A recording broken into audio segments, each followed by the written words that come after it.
অবশেষে কিন্তু জানা গেছে তালহা ভাই ফ্রি ফায়ার ছেড়ে কেন পাবজিতে গেছে। কাব্বু ভাই লাইভ স্ট্রিমে সবার সামনেই কিন্তু সে কথাগুলা বলছে। আর কথাগুলা শুই না তোমাদের মতামত তোমরাও কমেন্টে জানাই যাইও যে এইখানে দোষটা কার ছিল। তোমরা যারা আমাকে এখনো ফলো করো নাই কষ্ট করে একটু ফলো করে দিও। আমরা কিন্তু 50,000 ফ্যামিলির অনেক কাছাকাছি আছি। আপনি হয়তো জানেন না আমারে গেরিনা থেকে অপমান করা হয়েছে।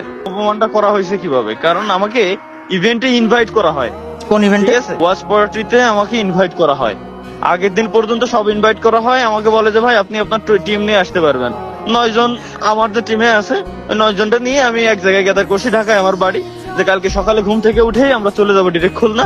খুলনা থেকে আমার বাড়ি ঘুরে এসে দেন পরের দিন আবার আমরা ঢাকা ব্যাক করবো। ক্যামেরা ট্যামেরা সেট আপ সব আমার রেডি। এখন রাত 3টের সময় আমারে কল করে, আল্লাহর কি রহমত, ওই সময় আমি যাই গেছিলাম। ওই সময় আমারে কল করে, তাও কল দেয়াই হচ্ছে মারুফ বাইরে দিয়ে, যে তালহা ভাই আপনি কালকে আসতেছেন না, আপনি কালকে অসুস্থ। আমি বললাম যে কই ভাই আমি তো অসুস্থ না, আমি তো ঠিক আছি তো, আমি কালকে আসতেছি তো। পরে মারুফ ভাই আমার আবার বললো যে ভাই আপনি কালকে আসতেছেন না, আপনি কালকে অসুস্থ।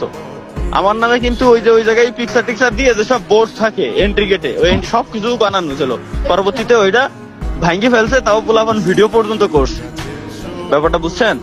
ওই এমন সিন হয়েছে। পরে হয়েছে কি, আমি পরে বুঝতে পারছি ওনার কথা। আমি বললাম যে ভাই এই যে কোন ধরনের কথা বলেন আপনারা, এটা কি মানায় নেওয়া যায় কোনোদিনও?